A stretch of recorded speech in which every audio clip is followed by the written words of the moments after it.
What is happening?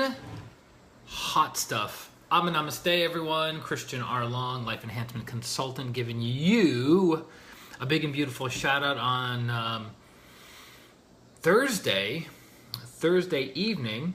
If you're watching this on Facebook, I just put out the new newsletter. Every week I do a weekly newsletter, which is kind of redundant, about a quote from my teacher, Grandmaster Chola Kuksui, the founder of Pranic Healing and Hatha Yoga. And in the quote, I basically give kind of like a breakdown, my interpretation of what Master Chola is saying and how you can take that information. Hey, December, good to have you back on. Namaste. How you can take that information and apply it to your life immediately to improve the quality of some area, health, relationships, finances, and which is obviously, those are important things. That's called practical. Hey, Misty, Namaste. That's called practical spirituality. Now, you might be thinking to yourself, Christian, I didn't log onto your live stream to watch you eat. But that's not really correct, because I said vegetarian chili. It's hot. Gets me fired up, right? So what gets you fired up? What gets you fired up? I remember when I was a little kid, my dad, being a single parent, he kind of had his bread and butter meals that he would make. So in Massachusetts, our bread and butter meals that we would work with would be a goulash, a beef stew, a some kind of pasta primavera, big fat rigatoni noodles with pasta sauce or tomato sauce.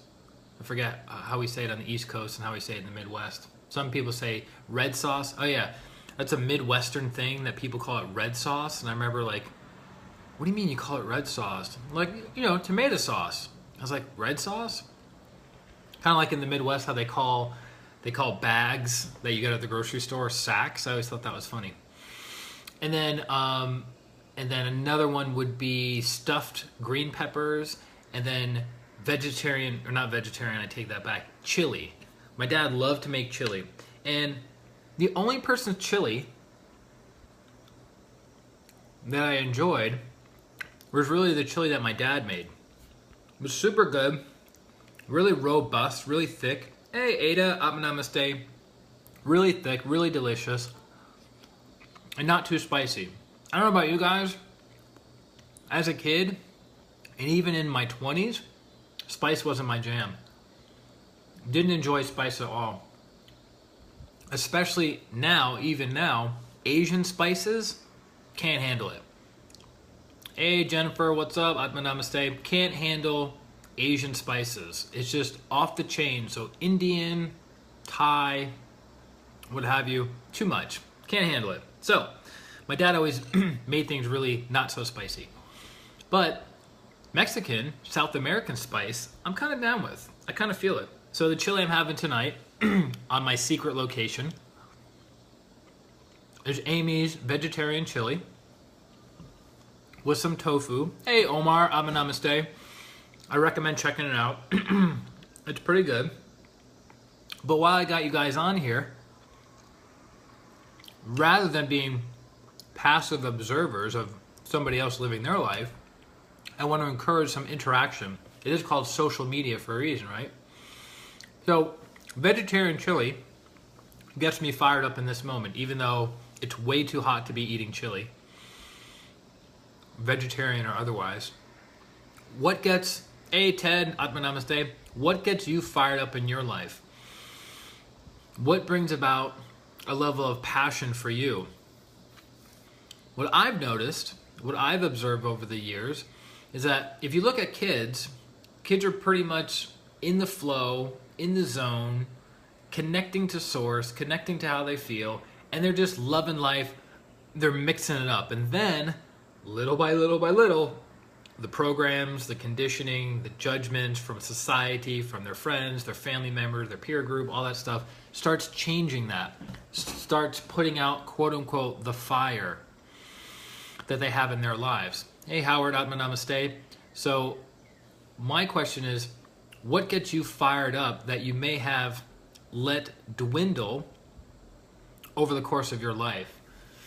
Because isn't it interesting that so many people who don't know what's important to them, don't know what they want, have a very good idea usually of what they don't want, those are the same people that are trying to guide you, lead you, teach you, instruct you, mentor you, advise you, and they don't even have the answers for themselves. Now, some of you might be familiar with the Socratic method,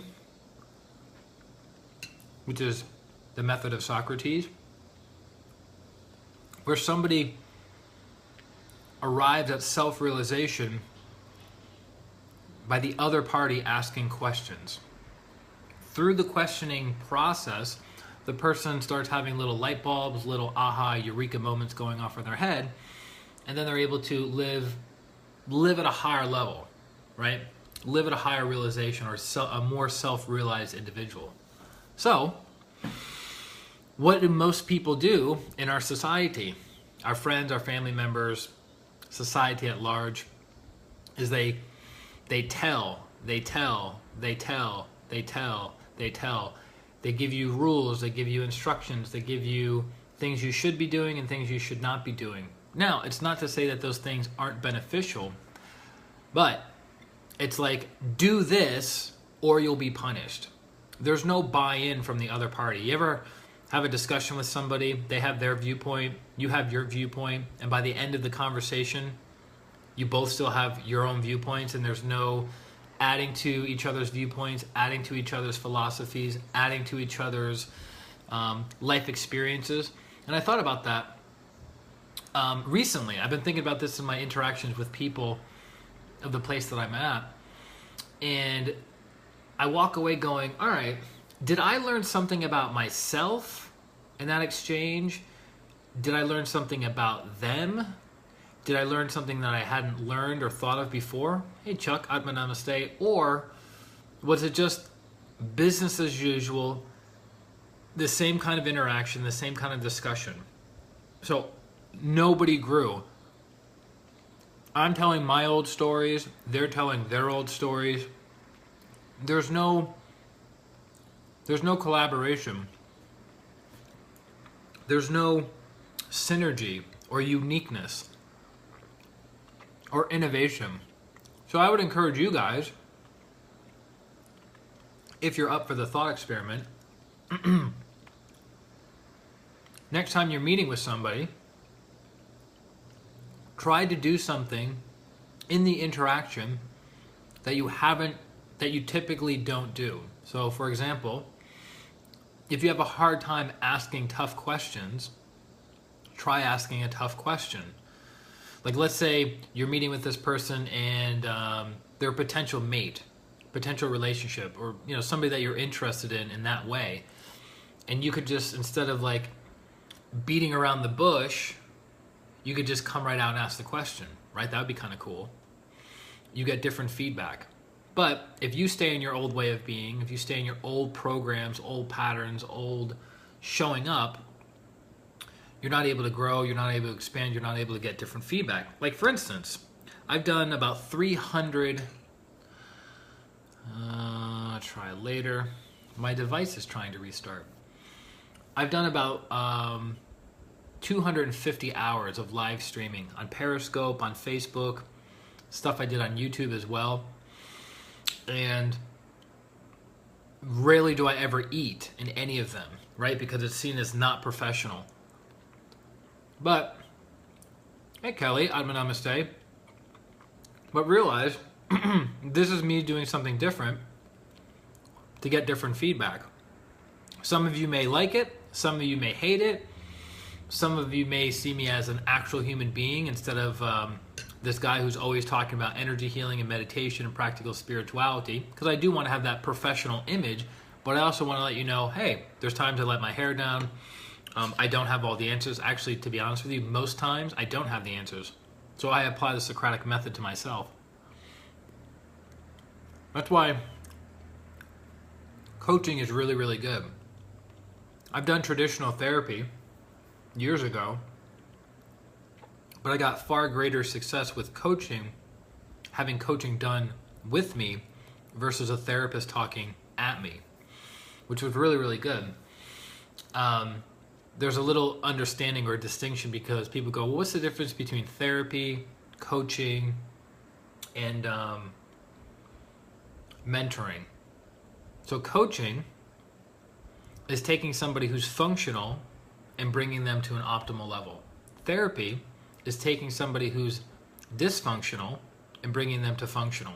Dysfunctional doesn't mean that the soul is broken or the person needs to be fixed. It just means there's an area in their life that isn't working out the way they would want it to, and they need some insights to bring them from dysfunctional to functional, and then coaching brings somebody from functional to optimal. And then mentorship is basically you've kind of been there and done that in a certain industry, and then a person's hiring you for that counsel, for that advice, for that what have you. But coaching doesn't tell people things. Coaching, true coaching, is asking questions. Asking questions and having the person be led to their own conclusion. So I hope that helps. I hope that inspires you. I hope you have a wonderful dinner if you haven't already eaten. And may you be blessed by God and my teacher, Grandmaster Choa Koksui, with light, with love, with power, with healing energy, with expansiveness, and a very, very strong connection to your higher self. So, this is Christian R. Long, Life Enhancement Consultant, wishing you a big and beautiful Thursday night, weekend, week, and life. Atma, namaste. Bye-bye.